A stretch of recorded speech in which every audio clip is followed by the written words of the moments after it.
Species. This is Steve with Origin of Species. In Richmond, Virginia, we have so many great craft beers that, just like your children, it's tough to choose the one you love best. But let's be honest, just like your kids, you know that you have a favorite. And my favorite Richmond craft beer is Hardywood. My favorite Hardywood craft beer is the Great Return, an American IPA with 7.5% ABV, and whose proceeds also benefit our environment through the James River Association, which you know means a lot to me, #green.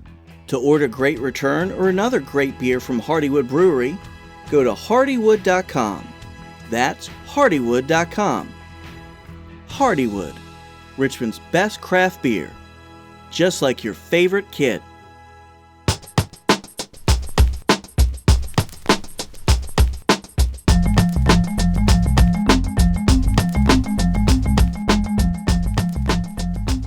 This is the last time we're going to record before Election Day. Yes. Yeah, and actually, I think if we keep on schedule, this episode will air on Election Day. Oh, wow, you're right. Yeah, so that's fun. It'll be really interesting to see between now and then what happens to get President Kanye West elected. Right. It'll be a very interesting few days. And before I get too far, joining us later on Know Your Onions, Nick Emel from 10ish Podcast will be our guest. Yeah.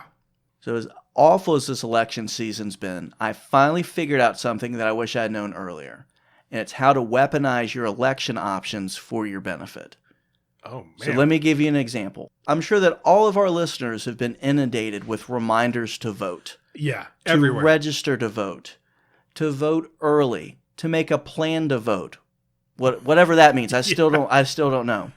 So I decided to make Facebook the target of my anger. And we're all aware that Facebook has been blamed for allowing bad articles that interfered with the 2016 election, right, that stopped Hillary Clinton from ever going back to Wisconsin, things like that.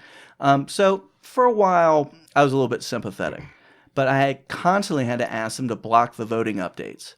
The pop-ups from Facebook that say, make sure you have a plan to vote, or just click here to... The constant thing. So I finally, in my replies, I wasn't making any progress. I was, turning off the notifications and sending messages, but didn't start. But I finally figured out something. Please share. So in my last reply, I told them if they didn't stop sending these messages, that I was going to vote for Trump, and then I was going to tell everybody that I did it because of them. Ooh. And guess what happened?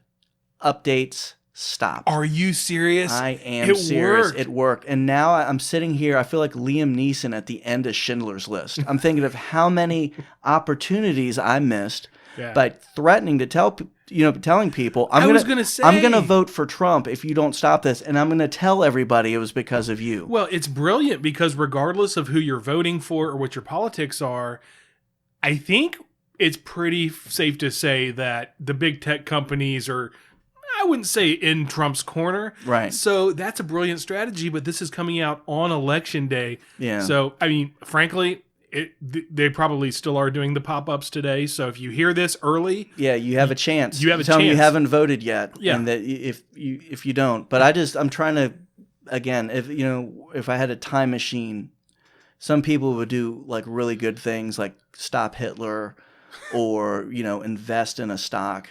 I would go back and tell Jeff, my friend Jeff Forbes, that one day I would discuss his genitals with MC Search, right, which came true. And also, too, I would spend more of the summer trying to get my way by threatening to vote for Trump and telling people I was going to vote for Trump because of them. Well, that's brilliant. And let's remember that for 2024, when, I guess Kanye's reelection bid will be happening. Who is going to come out to try to stop President Kanye West, especially after he's protected us against the Martians?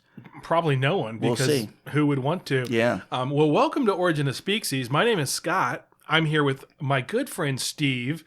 And Steve, we've talked about a lot of different food on this podcast. Yeah. Meats especially. Oh. We've talked about bacon. Yes. A lot. Yes. We've talked about chicken, pork, and even had a whole episode devoted to beef. Right. But tonight, we're going to talk about one of my favorite delicacies, which is the hot dog. The hot dog. Yeah, man. So, I mean, hot dogs, they're delicious, but a little mysterious, right? So where did they come from? Where did we get hot dogs from? Why is the word dog in the title? Yeah. Most pressing of all, what's actually in a hot dog? And generally, I've kind of gone by the axiom of don't want to know. And well, we'll talk about that. Okay. So we're going to address all of these questions. But first, Steve, what's your favorite brand of hot dog, and how do you take your dog? I'm a straight up Oscar Mayer guy. But again, with hot dogs, I try not to be too picky and ponder the journey that the remaining parts of the pig that ended up in that hot dog, how they got there. I don't want to know about that.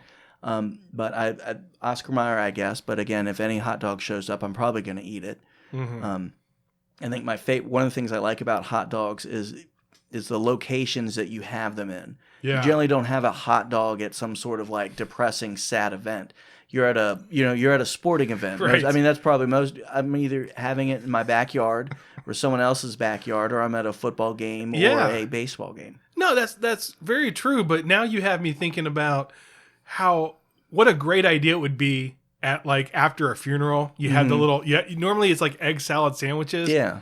Fire the grill up. Let's get some hot dogs going. Maybe. Let's make things better. But I'm a little bit different in that I just have my hot dog just straight up plain. I don't put anything on it. I want the lips and hips and whatever, holes and rolls, whatever else you're going to be eating with that, just straight in me. I don't want any condiments getting in my way.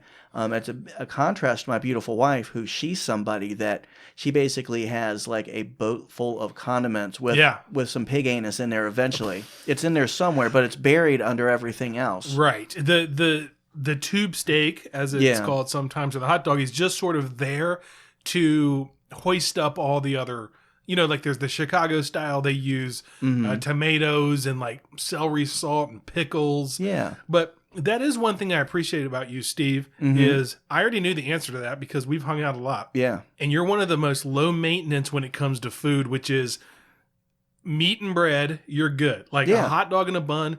Now, a hamburger with some cheese on it, so a cheeseburger, but you never put anything on it, and you are straight up hostile toward any vegetables that could come out. Of course. So it does make it easy.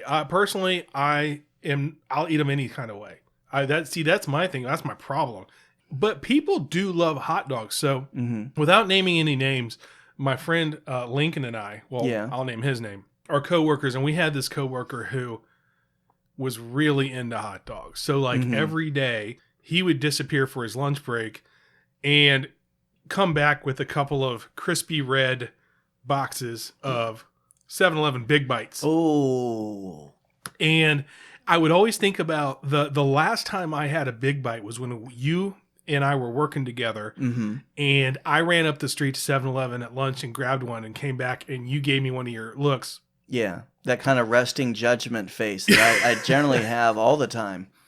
And you said, you got a Big Bite? I was like, yeah. You were like, the Big Bite is what separates men from animals. You can't eat a Big Bite. And I was like, I never thought about it that way. Yeah. And I probably still ate it, but I was so ashamed I didn't eat it since then. It was very delicate in my wisdom to you, it sounds like. Typical courteous Steve. You got to drop the truth that way. Yeah. But I will say that it's hard for me to judge others who love hot dogs. I mean, hot dogs are addicting. They're so easy to eat. Yeah. And in fact, there's a reason why the most famous competitive eating competition is the Nathan's Hot Dog Eating Contest. Right. So, quiz for you, Steve. Do you know who the current world champion is for hot dog eating? Wow. You know what? I felt like I lost track a couple years ago. Is it Joey Chestnut? It is Joey Chestnut. Okay. Gosh. Yeah. I'm kind of ashamed that I know that, to be honest with you. That's okay. I'd say he's a household name at this point, okay, right? Good. It was Kobayashi for a while. Yeah. Want to take a guess at how many hot dogs Joey Chestnut ate? He set a record this year per Guinness. Okay. July 4th of 2020 with how many hot dogs? 111. No, he only ate 75. Only 75. In a weird way, 75 sounds like more than 111. Just the idea of 75 actual hot dogs. Oh, gosh. By the way, the female record was also set this year by Miki Sudo, and this was in Coney Island, New York, of course. She ate 48 and a half hot dogs. Wow. Which I only added that because, well, Hashtag diversity. exactly, but also 48 and a half. Yeah. Couldn't get that last half down. Yeah, or it didn't stay down either. Well, yeah, and I wouldn't want to be the judge either to say, No. we're going to give you a half on that one. Two things I don't want to do that day. I don't want to be the judge, and I don't want to go into the restroom after one of those people has been in there. Well, to that point, I thought about, because I try to be method when it comes to podcasting, I was going to have a hot dog for dinner tonight. Yeah. And then I realized my stomach's probably going to hurt, like, while we're podcasting. We're trying to be very pro hot dog and to have, Hot dogs are good. You said it best for, at a ball game, it's a summer day. But maybe, just maybe, election day. Oh. Election day is going to be, sometimes it is stressful. Yeah. So I'm going to propose that election day, from now on, I think we'll start it at my home as well. Yeah. Hot dog day. Yeah. So no matter what happens, whether you're happy or not, Yeah. it's a special occasion. You can have a hot dog, whatever your favorite brand is. I'm a ballpark guy. Right. Ballpark beef hot dogs. Yeah. Not as exciting as pork hot dogs, but not everyone can live the thrilling life that I do. Right. You don't get the same, risk reward you would with a regular hot dog. So let's start with the origin of the hot dog itself. Sure. So according to the National Hot Dog and Sausage Council, which is a real thing, sausage is one of the oldest forms of processed food, having been mentioned in Homer's Odyssey as far back as the 9th century BC. So Frankfurt, Germany is usually credited with coming up with the aptly named Frankfurter.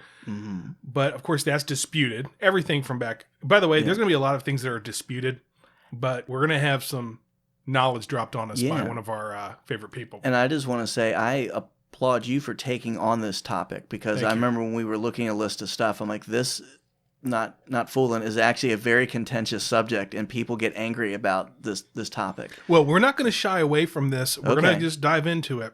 So traditionally, Frankfurt, Germany is where the butcher who supposedly came up with the idea of the sausage sandwich, hence Frankfurter, came from.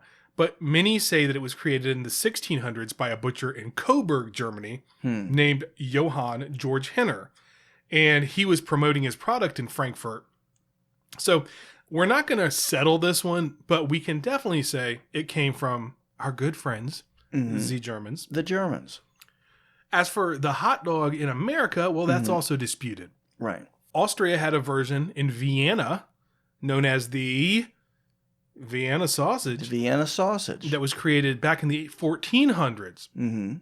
So you had the sausage sandwich from Frankfurt, you had the Vienna sausage, and probably what happened was in America in the late 1800s, there were all these different types of sausages showing up in New York. So stands and push carts that were selling these sausages started popping up in the 1860s and 70s with the name Dachshund sausages. Very interesting. None of these sound very appealing when you get down to it, but I know. So speaking of unappetizing names for hot dogs, I again want to be able to participate in the subject, but I applaud you again for your bravery in launching into this. So I have some kind of gentle facts I want to add. This is from a Mental Floss article called 10 Frank Facts About the Wienermobile, about my preferred brand of hot dog, Oscar Mayer. So one of the first facts is the Wienermobile started as kind of a land sub. In 1936, Carl Mayer, the nephew of Oscar Mayer, suggested a marketing idea to his uncle: build a 13-foot-long mobile hot dog and cruise around the Chicago area, and by the way, I'm quoting, handing out his German wieners to stunned pedestrians. So I bet they were stunned. Yeah, and I bet you that's still, if you started handing out German wieners even today, I think that would still get a reaction. Absolutely, from people. Especially so. Was the Wienermobile was involved in that? Yeah, wow. And I'm looking at a picture of the original one. This is Oscar Mayer's German wieners. Sweet. Yeah. By the way, if you want to give us any other Wienermobile facts as we go through, please feel free to, because I can't get enough of the Wienermobile. Oh, yeah. Can't get enough of those German wieners. So, speaking of German wieners, we had in America in the late 1800s these stands that were selling these sandwiches. And that's another debate, which we will touch on. Yeah. Is a hot dog a sandwich? So just keep that in the back of your mind. I am. So that leads us to the name hot dog. So here's the story as told by the National Hot Dog and Sausage Council just a few years ago on where the name came from. So let's start there. The term hot dog was coined in 1901 in New York City at the Polo Grounds, which was home field for the Yankees and Giants. And on a cold April day, concessionaire Harry Stevens was losing money trying to sell ice cream and cold soda. He sent his salesman out to buy up all the, quote, dachshund sausages they could find, along with rolls to put them in. Soon his vendors were selling hot dogs from portable hot water tanks, shouting, quote, "They're red hot. Get your dachshund sausages while they're red hot." Hearst newspaper's cartoonist Tad Dorgan, working on a deadline and short on ideas, observed the vendors and hastily drew a cartoon of barking dachshund sausages nestled in their rolls. He wasn't sure how to spell dachshund, so he simply scrawled the words, quote, "hot dog," instead of hot dachshund. His drawing became a hit, and so did the hot dog's connection with baseball, and an American icon was born, the hot dog. So this was the prevailing story that was out there everywhere for a while, in books and the internet. But there are a couple of problems with this. Okay. So I'm going to turn to Michael Quinion in Worldwide Words. He says, quote, "This tale is reproduced in almost every book on word histories I have on my shelves and at many online sites too. It seems to have come about as the result of the obituary of Harry Stevens that appeared in the New York Herald Tribune on May 4th, 1934, in which these supposed events were recorded." Now, thinking back, this isn't the first time we've had an obituary, which kind of messed us up, or something after the fact. So I think red herring may have been one. And that's also a callback to one of our very, very early episodes where I had read a obituary of a gentleman who went by the term, who was known by the nickname of Big Meat. Oh, I miss Big Meat. So that fits in this episode as well. So sometimes you can't believe everything you read in an obituary. So where did it come from? So Michael Quinion does point out that the cartoonist they referenced, Tad Dorgan, was very popular and did popularize / coin a few phrases or words that are still in the lexicon today, such as malarkey, which is a pretty good one. Yeah. Hard-boiled and kibitzer. Mazel. Right. Yeah. So I was surprised about that one, and maybe we'll hit one of those or some of those in the future. But Michael Quinion says this story can't be true because the term is documented as being used much earlier, all the way back to 1895. And that always kills these stories. You got this great story, but oops, it's been used, 100 years before the story happened. So the other thing is no one can find this cartoon. So it may be that the cartoon was completely made out of thin air, or the story about the cartoon. So where did it come from? Enter our good friend and etymology hero, Barry Popik. Yes, Barry Popik. It's been a while since we've said his name out loud on recording, so I was glad to say it. It does feel good. It's like getting out there and having a good run, having a good stretch, seeing a great old friend, Barry Popik. And here's what's great about it is Worldwide Words and many other sites I went to credit Barry for all the research he does on this one. Not everyone credits him, but most people, this is one where he really does get a lot of love. And he deserves it. What I love, too, is that Michael Quinion is also one of our heroes.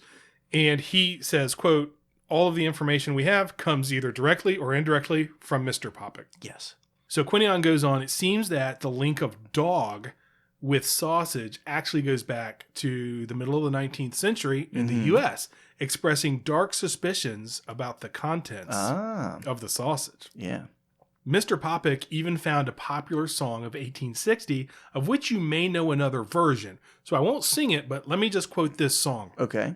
"Oh where has my little dog gone? Oh where can he be? Now sausage is good, bologna, of course. Oh where can he be? They make them of dog, they make them of horse. I think they made them of he." Why not? We've talked before about how in the Halloween episode, there's always a little suspicion when you're eating food that wasn't made by you. Yeah. And then even if it is made the way you think it is, It has a pig's anus in it. Or does it? Mm. We will address that soon. Okay. I don't want you to spread false information. Or is it? So Quinion goes on, what seems to have happened is that near the end of the 19th century, around 1894 and 95, students at Yale University started referring to the wagons selling hot sausages in buns as dog wagons. Okay. They even gave one of the dog wagons the nickname of the Kennel Club. So it was just a short step from this use of dog to hot dog. Ah. And this is memorialized in the Yale record, October 19th, 1895, which ended, quote, "They contentedly munched hot dogs during the whole service." Wow. So when Barry Popik broke this open, it started getting documented by more and more people that went back and found this to be true, that Yale specifically and colleges in general were calling these dachshund, sandwiches or whatever they were calling them. They started calling them hot dogs. And this was like if you think about kind of how pizza is now, like the quick, easy food, like the sort of snack food you would eat in college. Yeah. Hot dogs were that back then. I could see that. That makes sense. Speaking of places of education that involve hot dogs, I have another Wienermobile fact for you. Again, from Mental Floss. Wienermobile drivers train at Hot Dog High. Nice. Oscar Mayer has trained aspiring Wienermobile drivers at Hot Dog High in Madison, Wisconsin. The company receives 1,000 to 1,500 applications for the 12 available positions annually. That's a pretty select class. Yeah. Well, it reminds me too of Hamburger University, right, which is the McDonald's. Is that still around? I don't know. Yeah. But I used to work with somebody that went to Hamburger University, and I humiliated myself by thinking it was a joke and laughing at him about it. And then my boss was like, "No, he really went to like Hamburger University." And I was like, oh. That would be interesting to be there for the customer service portion of training at Hamburger University. but I digress. Hashtag Chick-fil-A. I do have a bad. You know what? I was having a good night tonight, and you brought up McDonald's customer service, and that almost ruined it. But I'm gonna come back. Thank you. Maybe we need another Wienermobile fact. Sure. Can you hit me with one more? The Wienermobile once crashed into a house. Oh, really? Again, from Mental Floss. Though okay. It can be. You know what? If a Wienermobile crashed into my house, I wouldn't even be mad. I'd be filled with mirth that there was a giant hot dog. I think I would too.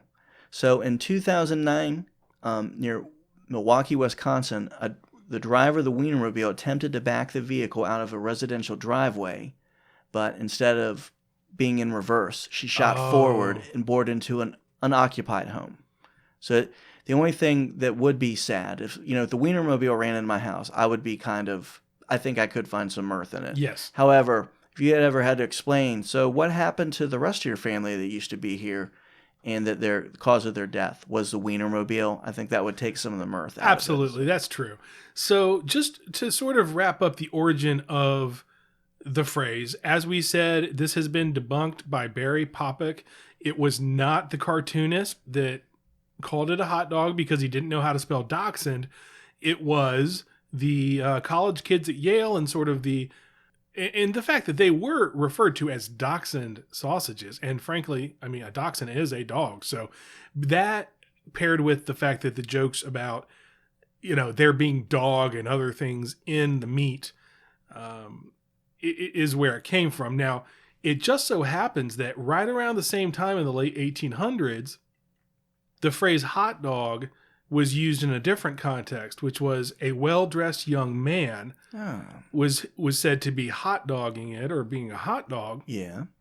Over the years, that's become more of a phrase where we say someone's showing off. Right. But back then, they think it was borrowed from an older bit of American slang, which was, quote, to put on the dog, which was to assume pretentious airs. And again, the first recorded use was from Yale. Okay. So a lot, hot dog trivia, a lot of it came from Yale. Before we move on from hot dog, though, I want to talk about the scariest question of all, which is, what is in a hot dog? Now, according to bestfoodfacts.com, 43% of people don't want to know. Yeah, and I would put myself in that category, but for our listeners, I'm going to brave and listen to you. Well, I was going to say, if you're in that 43%, feel free to skip forward a little bit, but I would say it may not be as bad as what you think. So, according to bestfoodfacts.org, they asked someone named Dr. Janelle Yancey, who is an expert in meat science. Wow. And she worked in a hot dog plant. So she has firsthand experience. And she told us that even with working in the plant, it did not change her love for hot dogs. So the big question, what is in a hot dog? Yeah. Dr. Yancey said hot dogs can be made with different types of meat. And frankly, if you want to know what's in a hot dog, just look in the ingredients statement. Right. Most of the time, hot dogs are made with, now it gets a little gross here. It's okay. Made with skeletal meat, which are trimmings of the same type of meat that make the ground meat, steak and roast. The trimmings are ground up really fine to give them a homogeneous texture. Salt is added to the meat, which gives it a sticky texture. Ugh, this is kind of gross. They add nitrates, yada, yada. At the end of the day, yes, hot dogs are made up of sort of I don't want to say the leftover animal parts, because it's really not the leftover. It's the same meat you get in ground beef and ground pork and all that other stuff. Exactly. It's just not the pretty stuff. Yeah. Now, let's get to the real money question. Okay. Are there lips, assholes, and feet in hot dogs? Right. Kinda. Okay. There's no lips, there's no assholes officially. Okay. But feet make their way in. I can deal with that. Mechanically separated chicken is a big part of hot dogs. Now, if you get the beef-only hot dogs, you're not going to get those. But if you get a hot dog at a ball game or something else, you might be getting some ground up. Yeah. It's all grist for the mill. Yeah. As a throwback to our good throwback Nose to the Grindstone episode. And the last thing I will mention is, if you get a chance, because we're running a little long with this segment, please go to a wonderful interview that was done with Barry Popik on firstwefeast.com. Just Google Barry Popik hot dog, and it's the first thing that comes up. And he took on the controversy, among other things, of is a hot dog a sandwich? And he came down very decisively. Steve, what do you think? Is a hot dog a sandwich? I'm going to wait to see what Barry Popik says, and I'm going to agree with that. You know, I wasn't going to let you do that, but it's actually the best way to go. Yep. You don't want to be on the bad side of Barry. So Sarah David at firstwefeast.com asks Barry, after a lot of sort of preview questions, do you consider a hot dog a sandwich? And if so, what arguments would you present to your naysayers? He says, there's no doubt in my mind that a hot dog is a sandwich. It is meat between bread. It is similar to the sausage sandwich that is served at street fairs. In the 1880s and 1890s and 1990s, the names sausage sandwich and Frankfurter sandwich and hot dog sandwich were common. Sandwich got dropped, but it's still a sandwich, the same as it's always been. Yep. And the question itself wasn't even asked until very recently. If you want to argue that a hot dog is not a sandwich, you'd also have to say that a sausage sandwich is not a sandwich. And that's completely ridiculous. Right. That is ridiculous. It is. Who would say a sausage sandwich isn't a sandwich? Not me. No, would not be me. And actually, even though I would cave and say agree with whatever Barry said, it makes sense to me. 2 pieces of bread, some meat in between, which is exactly how I eat my hot dog. It's a sandwich. And Barry Popik is always right. Yep. So now we're going to move on to our next segment. New slang. New slang. New slang when you notice. So as we mentioned, this episode should air on Election Day, so early November. So I do have something kind of seasonal for us, pun intended. And my new slang today is cuffing season. Cuffing season. Cuffing season. So going to mix it up. You guys know that I'm really big on Reader's Digest this year for getting my new slang. Always have Oprah magazine in my back pocket. But this year I mixed it up. An article from AskMen.com entitled Internet Dating Slang Terms You Need to Know in 2020. Yeah. And cuffing season was on that list. Yeah, and when AskMen.com says you need to know this internet dating slang term, I say yes, AskMen.com. Wasn't Ask... You know, I feel like there were all these websites back in the early 2000s when the internet was burgeoning. Right. And I feel like Ask Men was one of them. And pretty much the only thing they did was like, or maybe the only reason I went there, they'd have like the woman of the week or something. And it'd be like some model. Sounds right. Or maybe it was a weird break off from Ask Jeeves. Like they decided to focus on something. Hey, you know what? Sign me up for the Ask Jeeves, Ask Men, collab of models that they're showing. But I just feel like I remember going and it'd be like, Denise Richards is our woman of the week. And you're like, I'm not reading anything, but I'm going to click through this slideshow. Right. But very maybe, I don't know slowly. if that's the same Ask Men. But so what'd you find? So cuffing season, I'm going to give the definition provided by askmen.com. Cuffing season is the period between early fall and late winter when everyone starts to shack up with the nearest half-decent single person to ward off loneliness and cold during the cooler months. Cuffing season typically implied a short-term, mutually beneficial arrangement that's strictly seasonal, and it ends as soon as the leaves start turning green again. Yeah. This is a real phenomenon. Yeah. And I learned about this term over the last couple of years. Yeah. And, as a single guy, I probably tried to use it to my benefit and maybe only had like one successful cuffing season. Yeah. But yeah, Well, maybe there's something about the weather and sweaters and yeah, and you lead to some other things that might let you know that cuffing season's beginning.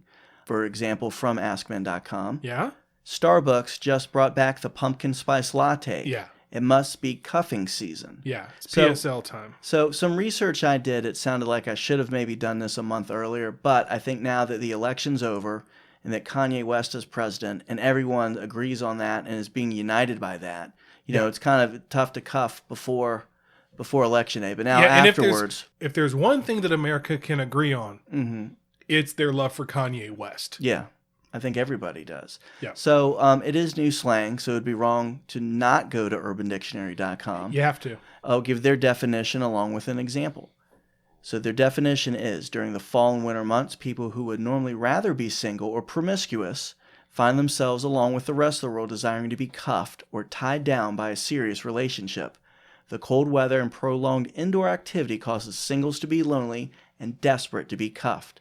And here's used in a sentence. Brittany, why is everyone trying to holler this week like out of nowhere? Tiara, cuffing season is in full effect, right? Brittany, oh yeah, you right. I know I won't be sleeping alone this weekend. I'm waiting for what's her name to say, can you go make some fudge? You're doing it in the same voice as the fudge girl from Halloween. Is that Mabel's voice? Yeah, Mabel going for fudge. Or maybe it's not the same. But maybe that's Brittany's middle name. Steve, this is very appropriate. And I'll tell you why. And I don't know if this is an angle you were going for, but sure.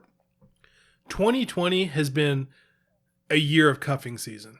Really? Because it's the same deal because we're quarantined. Right. The quarantine situation is very similar to cuffing season because you're stuck inside, it sort of feels like it's not a real summer. People want to have that quarantine relationship that only lasts for quarantine. Right. So, but there's also that danger of you don't know if quarantine will be extended. That if it might be, pre-cuffing season. Yeah. And now you're cuffed. And now you're like, okay, I'm ready for actual cuffing season. Quarantine cuffing season is over. But yeah, it's the season of chili, which goes well on hot dogs. And but maybe you want to make sure how that chili reacts to you before you cuff somebody.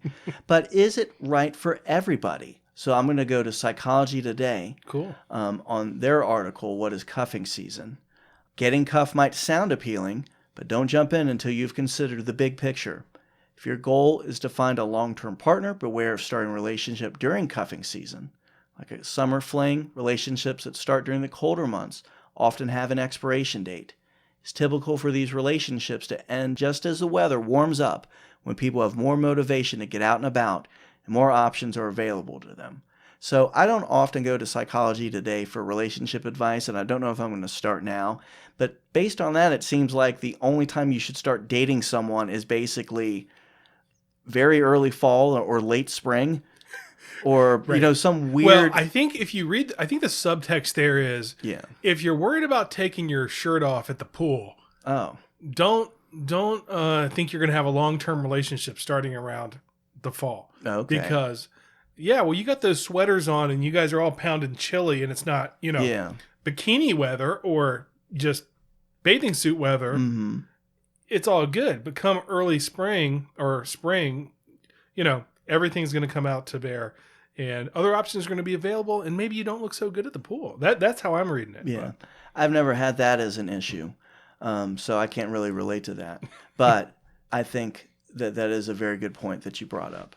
So as we come to the conclusion of this new slang, thumbs up or thumbs down, I'm going to say I give it a thumbs up. I think it's something that is actually catchy. It makes sense. As somebody who has been cuffed for a long time, I found that my wife really gets upset when I start dating, particularly because I'm married. So, it's not something I feel I can really relate to, but I like it. I think it actually does quantify a term and tells you or quantifies a situation, and it makes sense. I like agree. it. I give it a thumbs up.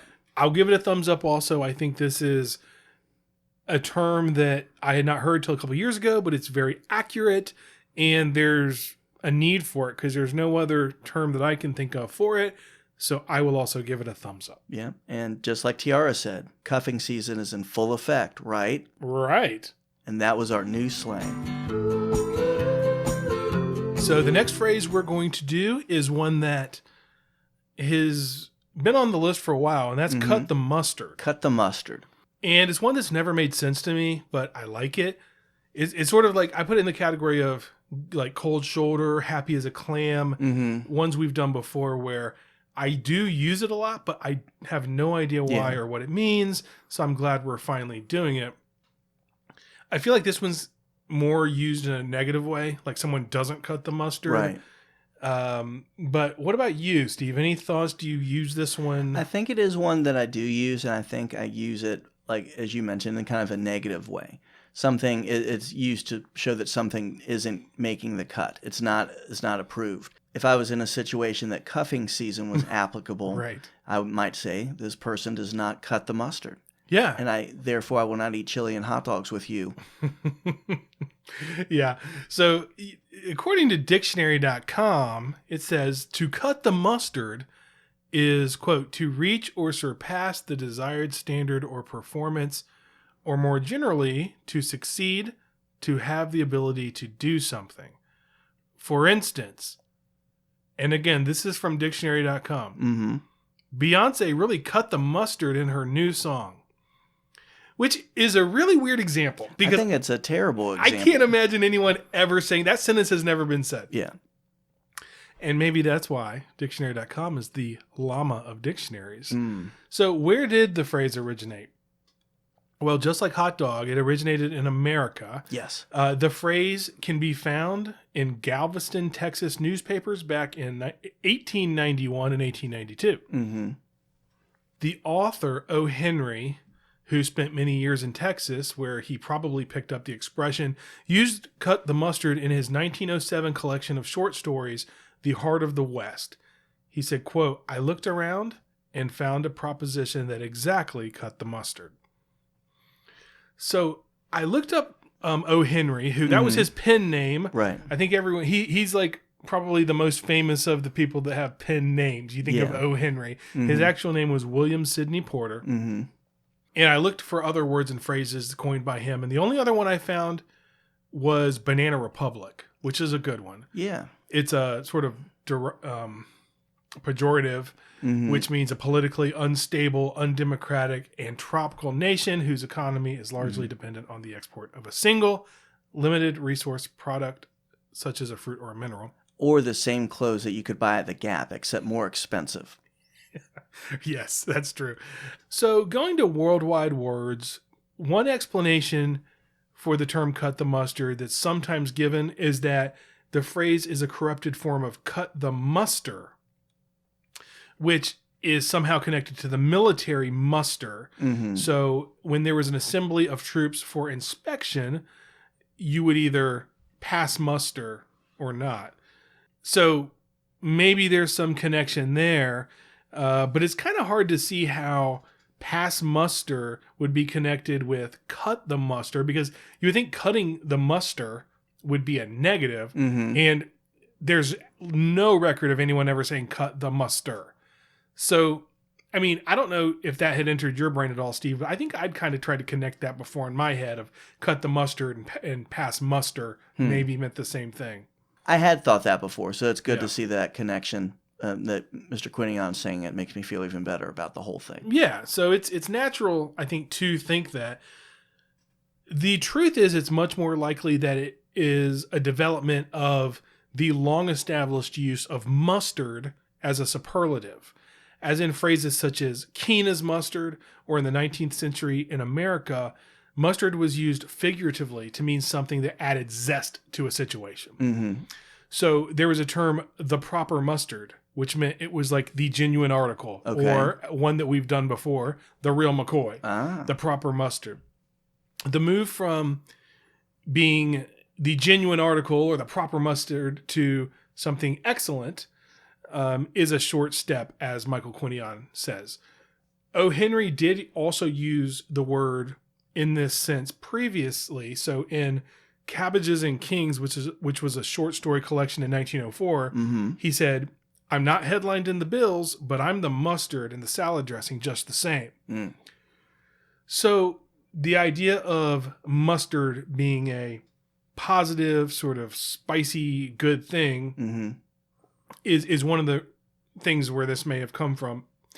The other thing that I saw on phrases.org.uk had more to do with the fact that preparing mustard is kind of a pain, and cutting the mustard plant and seed and everything that goes into it is actually very difficult.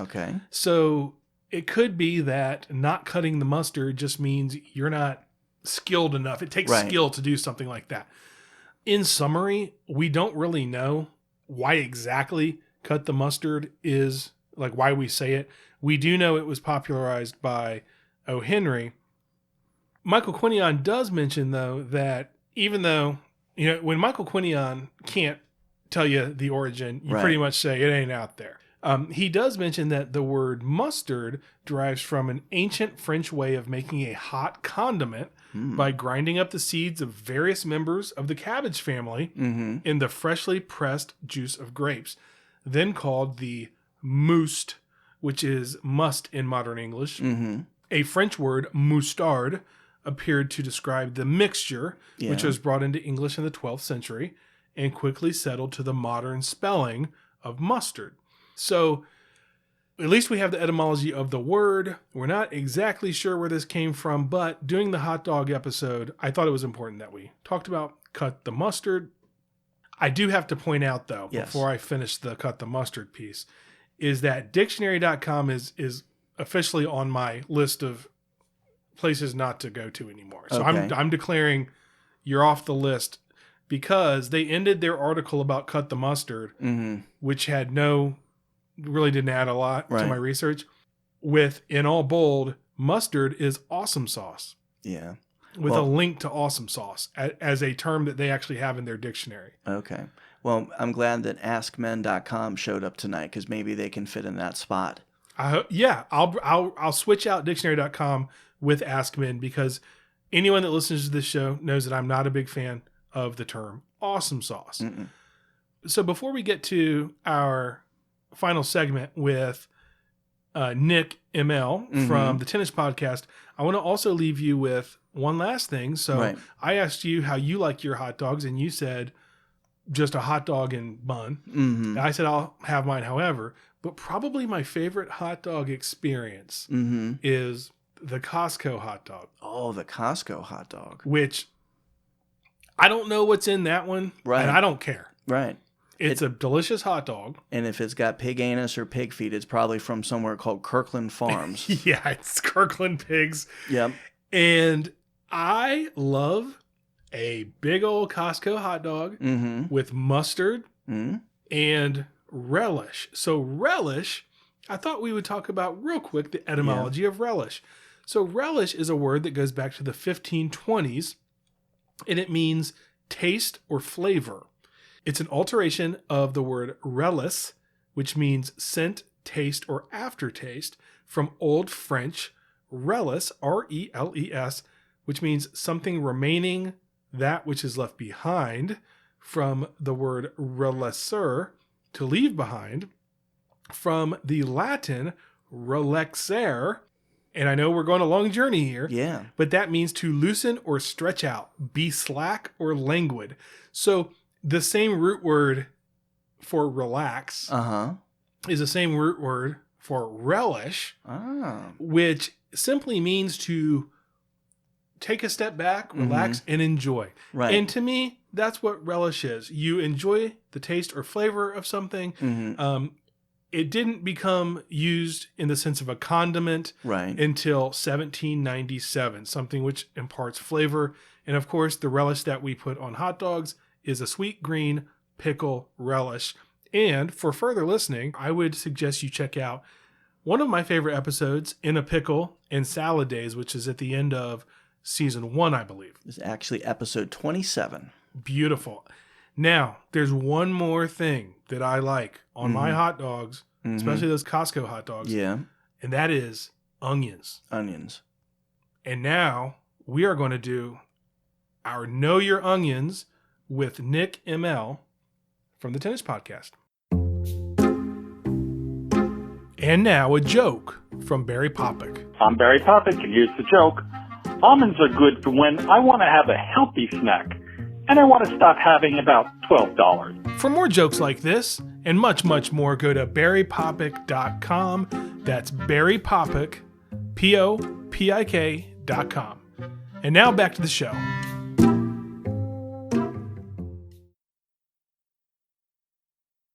Our guest today is Nick Emel, host of Tennis Podcast.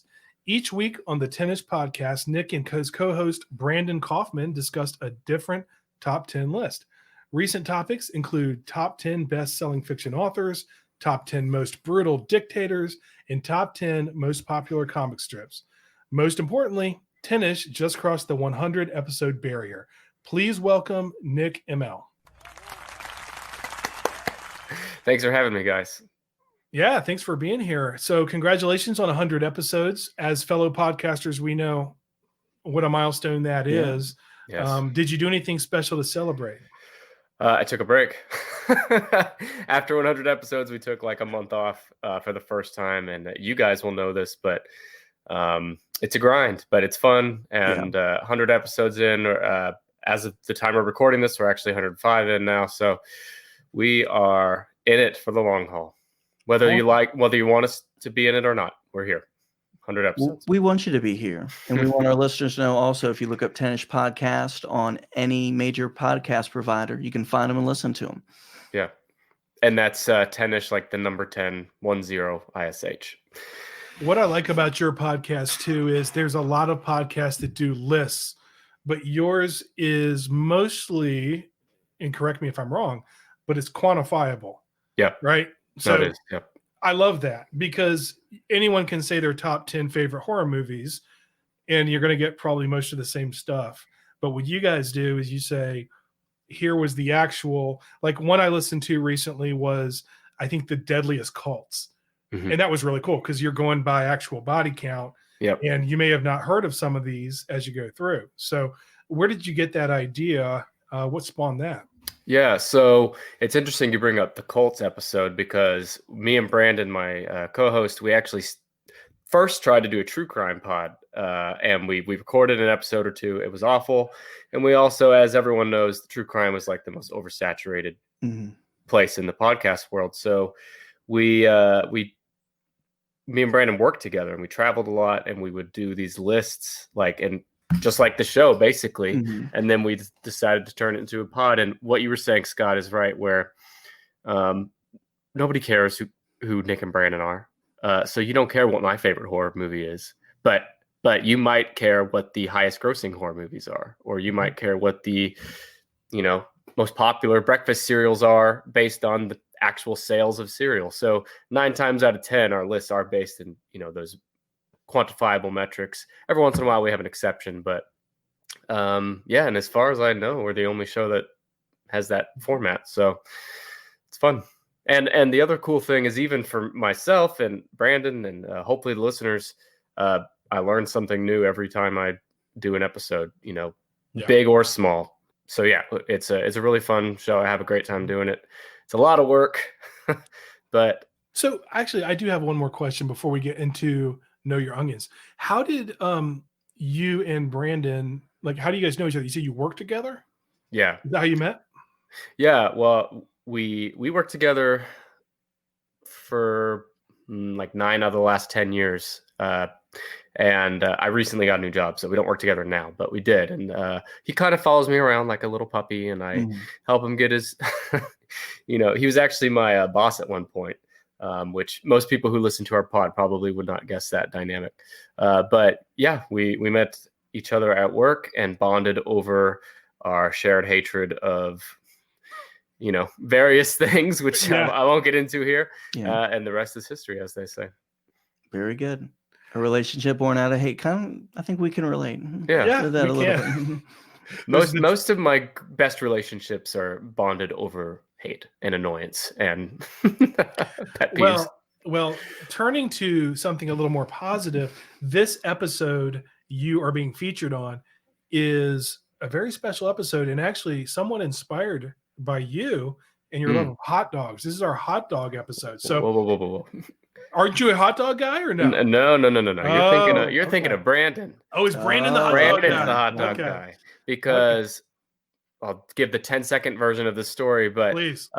Brandon and I worked together, like I said, and we were on a work trip. We were going through the Atlanta airport, and I witnessed that man get a hot dog and eat it over a crowded airport trash can because there was nowhere to sit, no tables available, and he scarfed it down like a squirrel hiding a nut. And he tries to spin that and say it was me that did it because he's ashamed. So yeah. Well, thank you for setting the record straight. And listen, as much hot dog talk as you want, we can handle it. So we just did hot dog and cut the mustard as our phrases for today. So to top it all off, we're gonna do some Know Your Onions with Nick from 10-Inch Podcast. Are you ready, Nick? Yes and no, but let's do it. You're as ready as you're ever going to be. So question number 1. Recently, Steve and I interviewed MC Search of the classic rap group Third Base. The third track of the 1991 Third Base album, Derelicts of Dialect, is called Ace in the Hole. Which of the following is the true origin of the phrase ace in the hole, which means something that can supply a sure victory when revealed? Is it A, the term was first used as the title of a 1951 film starring Kirk Douglas?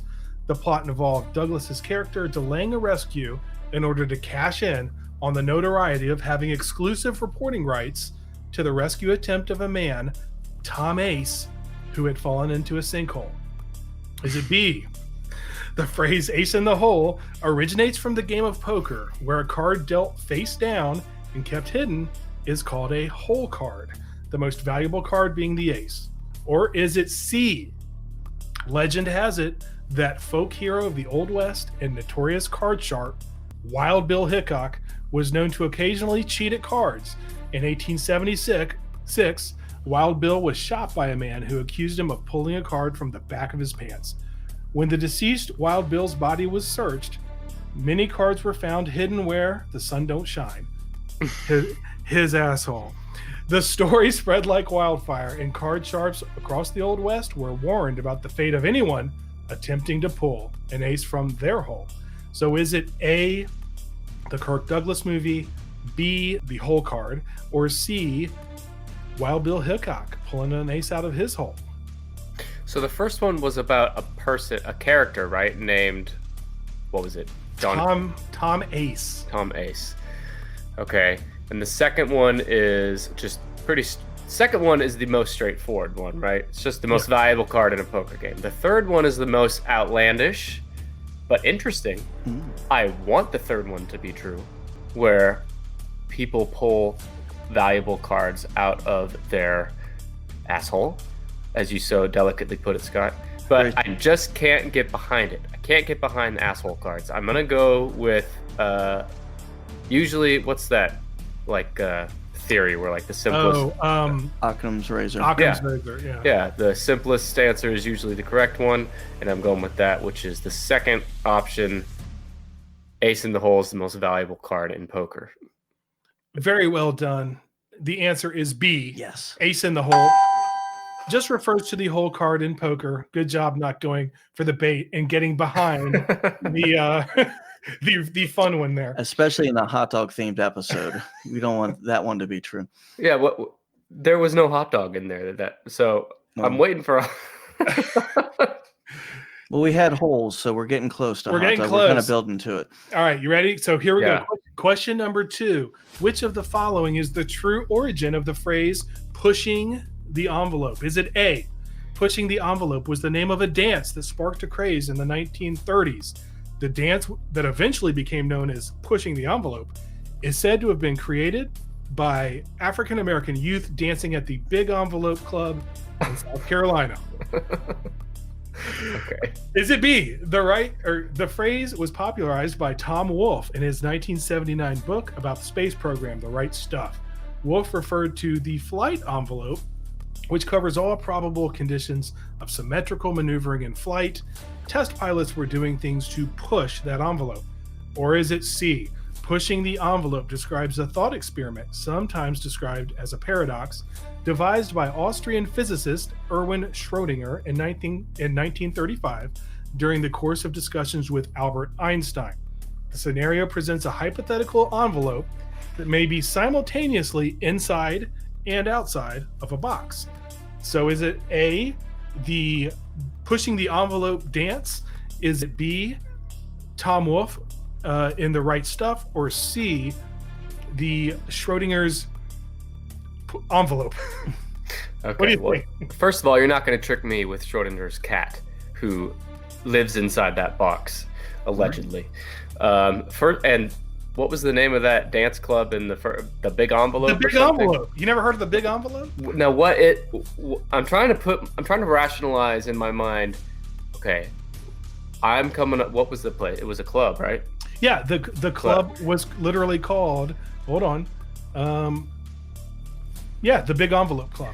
So I have a club, and I want to attract the young people, and the thing I attract them with is a piece of paper that you put mail in before mailing it on the Pony Express. I can see why you would be hesitant. I'm saying I'm hesitant on that one because it just seems too cute by half, as they say. But do you know what you can fit into an envelope? A hot dog.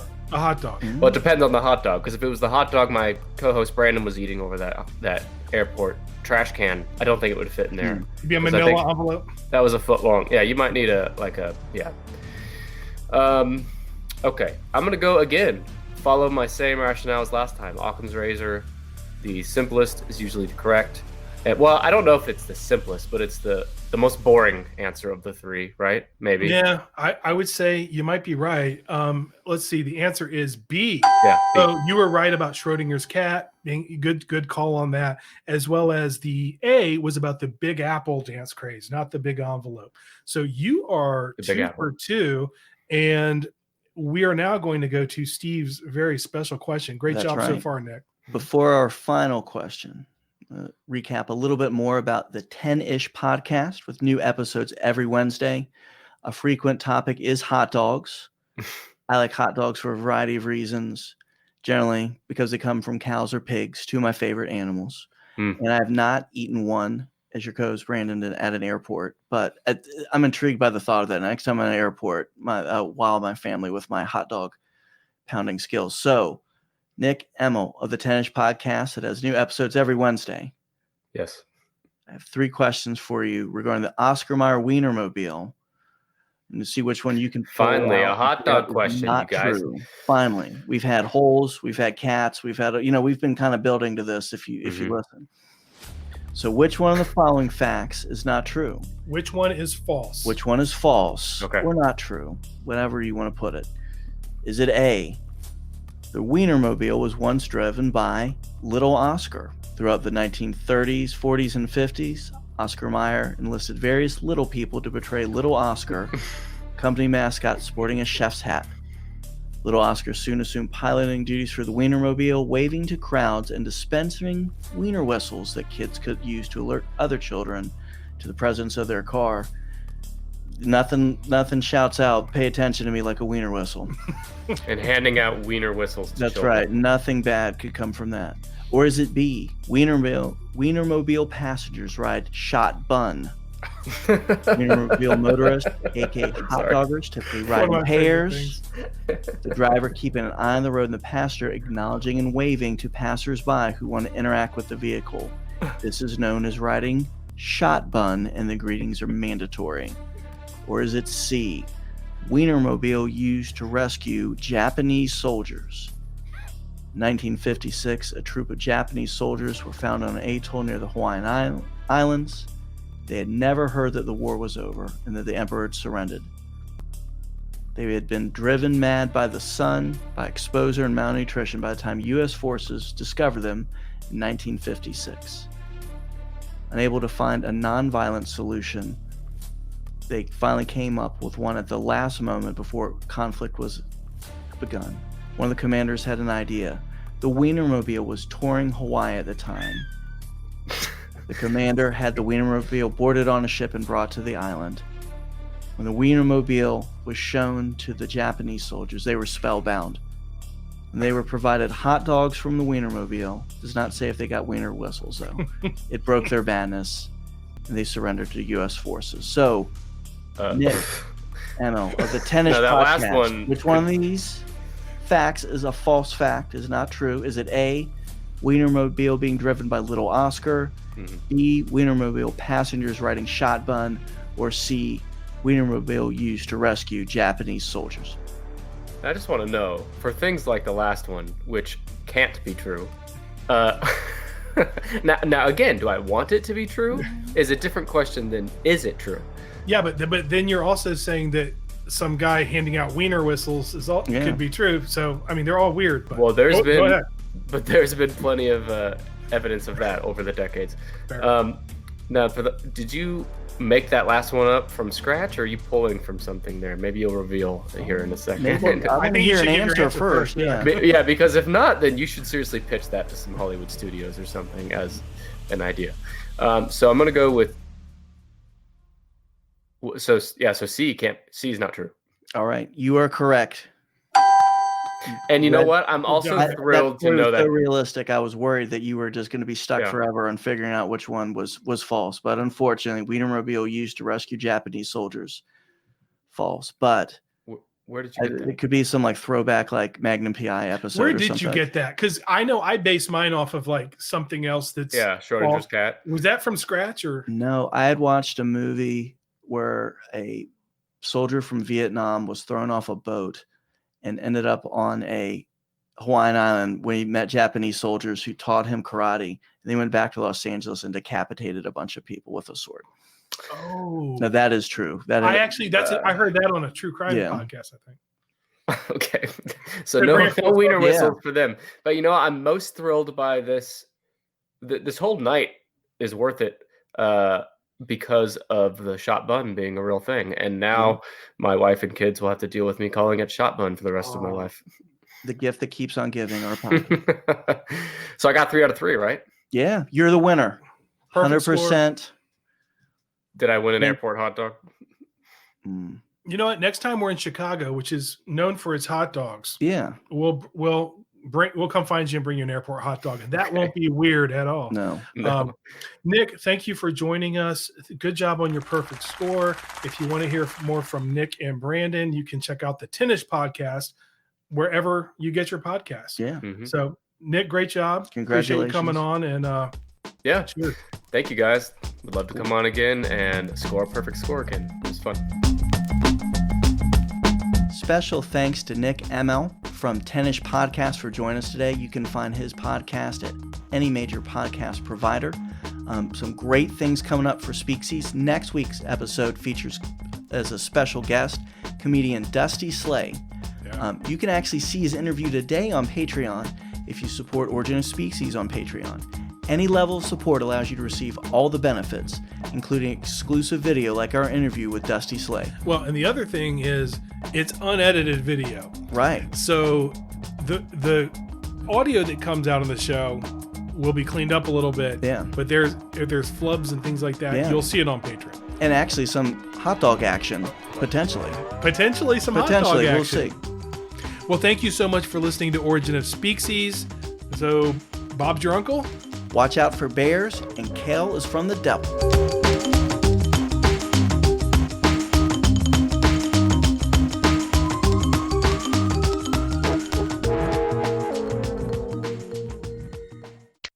Speaksies.